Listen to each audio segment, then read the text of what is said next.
there's no better friend. Actually, when it comes to, at least when my relationship with other guys, like, I think, like, I just feel like we're sometimes problem solvers. So, like, when we hear each other out, we're already thinking of a solution. Yeah. And I feel like when we do that when we have female friendships, that's not what they're looking for. Yeah. No. And I've had so many girls where, like, I don't want a solution. I want you to listen. Yeah, just listen. And that's I'm like, okay. We don't need you to solve our problems. We just need you to be there to hear us and fully hear us. Because, like, having that... And understand. Yeah. It's like just having someone to sit there and just say, okay, this is what you're going through. Question for you girls. So is that the default mode? Like, where we're just listening? Yeah. That's default. Okay. All right. There you go. You know it. Because You for know us, it's just like solution. Our default is like, okay, how are we going to make this better? I think, like, especially for females, we don't have solutions right away. We really don't. We definitely think through things, but we feel it first. Yeah, that's the biggest thing. We feel it first. So we have emotions. We have we feel things we first. have emotions. Yeah, but in different ways. Yeah, in a different just way. Not as intense. Yeah, we're definitely more intense with our emotions. There was which is beautiful. Yeah. Thank you. It is. Yeah. There's a Bible verse that I have out because I always forget it. But it's like one of my favorite verses that reminds me of this song, which is Mark 8:34. It's like, whoever wishes to come after me must deny himself, take up his cross, and follow me. And I think that's like the epitome of what it means to be a missionary of Christ. Especially, for example, with our sisterhood. Like, let's say I was listening to Brianna with whatever was happening in her life. I'm not thinking about myself. Like, whether and I you like... can tell. Yeah. So, like, for example, let's say we would have, like, a really long conversation and there's another problem that I have that's going on. I'll forget about it. I'll push it to the side for now because my focus is on her. I notice a lot of women do that. We completely work out whoever's problem we're talking about first. Yeah. And then it's so funny because we both do it. Like, if she comes to me first and, like, tells me something, or I come to her first, we completely exhaust that story to the very end, to the very whatever. And then it's like, okay, we have a little bit of a pause. And then it's like, okay, by the way, I also have something. And then I completely, or she completely, whatever way we're going, completely forgets what just happened and go through that together and try and understand, like, where that's coming. Because, like Laura said, I don't think we come to a solution right away as women. We kind of just... Sometimes we don't at all. Sometimes we just kind of let it... Rip. Yes. Yeah. Sometimes we just let it happen. For and us, let it's the Lord like try A, B, and C, and if C doesn't work, you're done. Sorry. No, we let our feelings go, like, right away. Like, it's just like, this is what our feelings are. This is how I'm feeling. We understand. She understands me really well. Like, okay, I'm feeling this too. Like, a lot of the time when she comes to me with things, it's okay, I'm now feeling this. So it's pretty cool. Oh, praise God. Yeah. So that is, you got all that from this song? Yeah. Clearly, we need to do more work. Clear difference between having women on the podcast and just men. We're so sorry. Don't apologize. We're like, okay, we've been talking about this song for 2 minutes. Oh, we're so sorry. Time to move on. No, it's fine. Only Stephanie will say that. Yeah. She's like, AJ, how dare you say my name like that? Yeah, I'm gonna get it. Whatever. You're gonna get it. I just accept it. Bless her still, though. Yeah. She's very critical. Thank you, Stephanie. Yeah, but so praise God. Thank you for sharing these two amazing songs with us, and hopefully our viewers enjoy it as well. Yeah. Hopefully. So we're going to our last topic for the evening, and that is our Blessed Mother. Our Mama. Hey. I think some of our viewers already have heard Ken and I's stories about Mother Mary, but it's good to possibly get the female side and see your journey.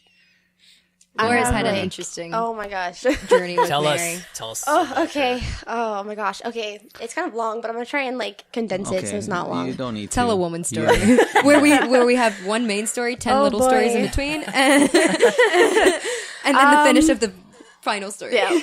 So it started at birth. Okay. Oh my gosh, no. 11 years after birth, but that's okay. Okay. So I guess, as you guys know, I've done TOTUS last summer. I was very blessed to do TOTUS, which is basically learning how to strengthen your relationship with God through Mother Mary.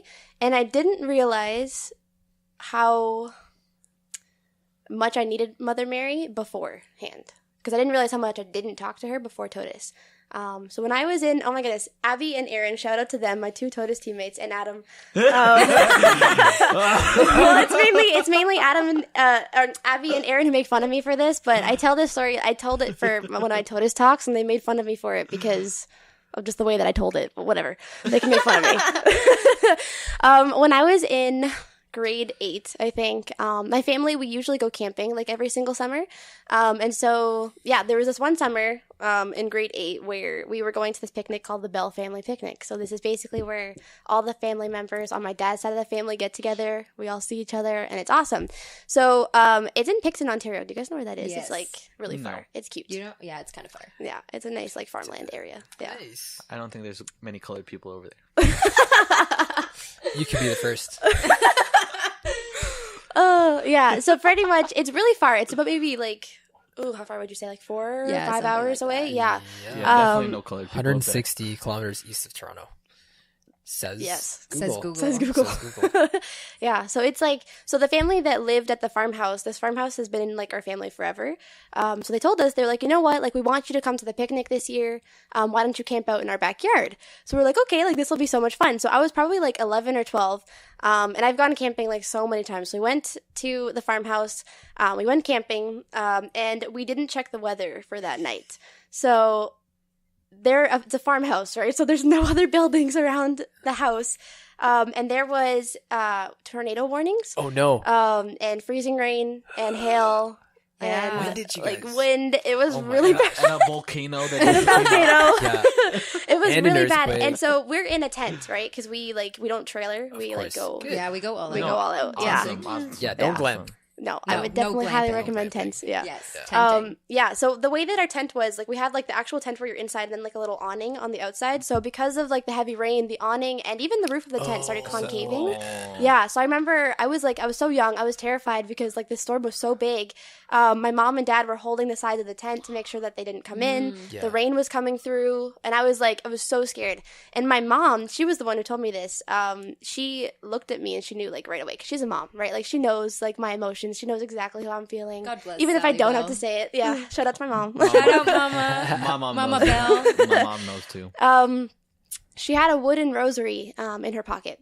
And so she told me, she's like, you know what, Laura? She's like, I'm going to give this to you. I want you to hold the rosary. And when you hold the rosary, it's like you're holding Mother Mary's hand. And I love And that it stuck so with me. much. That's where it started, is it stuck with me. So I was like, okay. I was like, you know what? I'm going to hold it. I'm going to pray.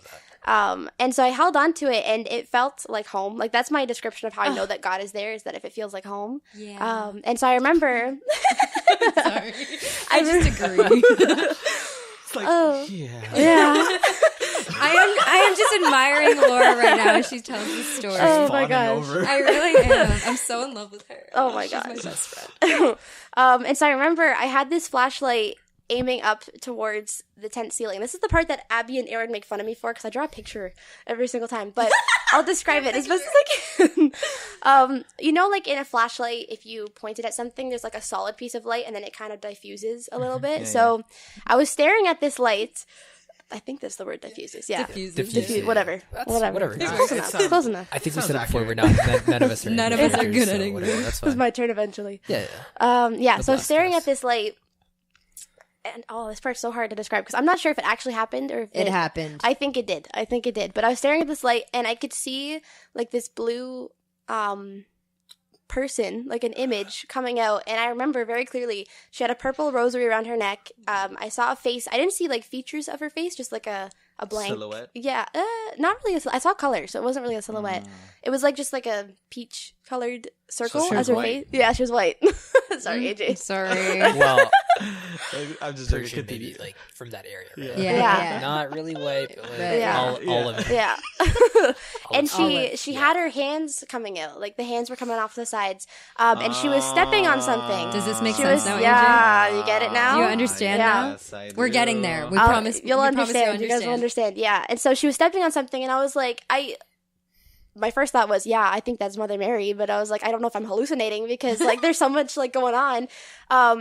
I didn't really like verbally hear anything, but I felt like she was saying, you're going to be okay. Like everything's going to be okay. And that's how I fell asleep. That's all I remember is I fell asleep, and I woke up the next morning, and I told my mom, I was like, I think I saw something. I was like, I think I had a vision of Mary. Awesome. Yeah. That's awesome. And the thing is I did not tell my mom what she looked like. All I said was, I think I saw Mary.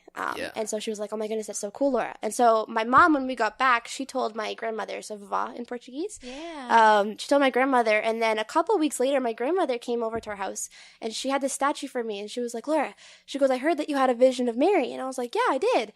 And she's like, I found this for you. And I opened the box, and it was the exact vision that I had. It was like arms out, face was there. She was stepping on something, and I looked at her. I was like, how did you know that this was the one that I saw? I was like, because there are so many statues of Mary. How did you know that this was the one? And she said to me, she's like, oh, I just had a feeling. And I was like, because I didn't tell Mom what it was. I was like, I didn't tell her anything because I thought I was crazy for saying it. Yeah. And then I love this story. I found out that day, the little plaque on the statue, I still have it. It's in my room. And I brought it with me every single parish for Totus. Wow. I brought it with me, yeah. How big is this? It's like this. It's a pretty big. That's not. That's yeah. pretty big. Yeah, but on the little plaque it says Our Lady of Grace, and so I knew from that moment it was Our Lady of Grace. And then Totus came, and I completely forgot about that vision. Completely forgot about it because I thought it was crazy. But when we start off Totus, you start off with a walking pilgrimage, right? And so. We started the pilgrimage at King City in Mary Lake, and the very first statue, as soon as you get in, was Our Lady of Grace. And I saw it, and I was like, that's interesting. I've seen that before. And so it reminded me of the statue that I have at home, but also the vision that I had. So like, okay, that's cool. I did not expect the Lord to like completely transform my relationship with Mary that week. And that was like the very first official week of Totus. And basically what happened was every single day of the pilgrimage, I saw an Our Lady of Grace somewhere. And so on the second day, it was a really hot day. It was really hot. That was our longest day that we were walking. Maybe like, how many hours would you say? Maybe like 10. Yeah. Jeez. It was a really long day. Wow. We started really early in the morning. It was so hot. And I remember we were walking down this... I don't know if I think it was a side road, like a countryside road. And there weren't very many houses. And so if we ever wanted to get like water or go to the washroom, we had to go to a house and say, hi, we're missionaries. This is what we're doing. Is it okay? Like, do you have water for us to use? And I remember we were all like spreading out, trying to look for a house, like saying, okay, like we'll walk each other when we find one because we were all running out of water because it was so hot. And then we found this house with this lady who was just in her garage, and she had an Our Lady of Grace statue in front of her house. So, yeah. I know. So that was like the second time. It was so weird. And we went over to her, and I remember very specifically, she was telling us that I think it was her son or her brother. I think it might have been her brother, passed away the day before. I think you said her brother. I think it was her brother, passed away the day before. And so she was having a really hard time with the passing. Yeah. And so when we were talking with her, she said to us, she's like, I needed to meet you today. And so we were telling her like what we were doing and everything. Yeah. So it was almost like Mother Mary called us to that house specifically to meet her so that we could hear her story, but that she could also meet us and see our story. Yeah. And it was, and then there was another house like one of the other days that had Our Lady of Grace in front of it. And then the churches had Our Lady of Grace. So every single day that week, I saw 5 Our Lady of Grace statues. So I kept count. I was like, this is like a recurring theme here. I was like, there's more than one Our Lady of Grace. So throughout all the parishes, I kept count of the number of Lady of Grace statues that I saw. And by the last church, which was my home parish, St. Leonard's, I was so happy to like bring it around. I'm so happy. I counted 20 statues in total. And I was 19 at the time. And so it was during my Mother Mary talk, I would share this story with all the kids. I told all the kids about my vision, and I got so many different reactions from the kids. Like some of them were like, did you put a piece of paper of Mary on the ceiling and like it just shone through? And I was like, no, like I think she was there. But it was really cool, like, because it was something that they understood. Like it was like a universal mama that they got, and they just zoned in on the story. And it was really cool to see like their reactions. But when I was telling the evening kids about my journey with the statues and how I've been counting them, and she's been everywhere, it was Brianna. I was totally caught off guard. I told them, I was like, I was like, I've seen 20 statues in total. And then Brianna shouts out in the middle of my talk, she's like, and how old are you turning, Laura? I was like, I'm turning 20. And her reaction, I wish I got her face on a picture, because she literally froze. I've never seen this girl like stop dead in her tracks. I lost my train of thought. Like, yeah. What? And I was like, you're gonna be 20.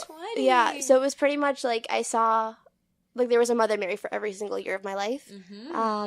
Yeah. And then at the same time for Totus, my team also consecrated ourselves to Mother Mary. And the consecration day was at St. Leonard's Church, and our statue of Mary is Our Lady of Grace.